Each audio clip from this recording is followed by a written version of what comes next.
ಕಾಪಾಡು. ಈ ಪ್ರಪಂಚದಲ್ಲಿ ಯೋಗ್ಯವಾದಂತಹ ತಂದೆ ತಾಯಿಗಳಿಗೆ ಮಕ್ಕಳಾಗಿ ಹುಟ್ಟಬೇಕಾದ್ರೆ ಯೋಗವೂ ಬೇಕಂತೆ, ಭಾಗ್ಯವೂ ಬೇಕಂತೆ. ಆ ಬಗ್ಗೆ ಯೋಚನೆಯನ್ನು ಮಾಡಿಕೊಂಡರೆ ನಾನು ಭಾಗ್ಯವಂತೋಳು ಅಂತ ಹೇಳಿದ್ರೆ ತಪ್ಪಾಗೋಕೆ ಸಾಧ್ಯವೇ ಇಲ್ಲ.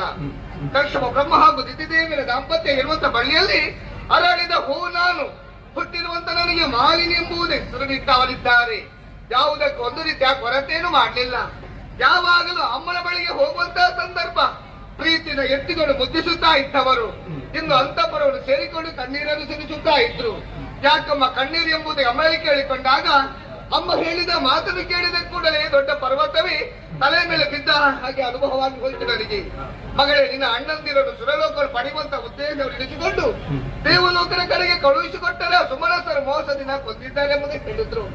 ಆವಾಗ ಅಮ್ಮನಿಗೆ ಧೈರ್ಯದ ಮಾತನ್ನು ಹೇಳಿದೆ, ಅಮ್ಮ ಈ ರೀತಿ ಕಣ್ಣೀರು ಸುರಿಸುತ್ತಾ ಇದ್ರೆ ನಮ್ಮ ಅಸುರಕುಲ ಏಳಿಗೆಯಾಗುವುದಿಲ್ಲ. ಅಸುರಕುಲ ಏಳಿಗೆಯಾಗುವಂತ ಯಾವುದಾದ್ರು ದಾರಿ ಇದ್ದರೆ ಹೇಳು, ನಾನು ಮಾಡುತ್ತೇನೆ.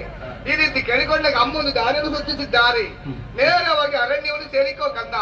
ಬ್ರಹ್ಮದೇವನನ್ನು ತಪಸ್ಸಿನ ಮೂಲಕ ಮೆಚ್ಚಿಸಿಕೊಂಡು ಅದೇನಾಗಿರುವಂತಹ ಒಬ್ಬ ಪುತ್ರನನ್ನು ಬೇಡಿಕೋ ಮಗಳೆಂದು ಹೇಳಿದ್ರು. ಅಮ್ಮನಿಂದ ಆಜ್ಞೆಯನ್ನು ಪಡೆದುಕೊಂಡೆ ನೇರವಾಗಿ ಅರಣ್ಯವನ್ನು ಸೇರಿಕೊಂಡಂತಹ ಸಂದರ್ಭ ತಪಸ್ಸು ಮಾಡಬೇಕೆಂಬುದಾಗಿ ಮುಂದಾಗುವಾಗ ನನ್ನ ಬಗ್ಗೆ ಯೋಚನೆ ಮಾಡಬೇಕಾಗಿ ಬಂತಲ್ವೇ.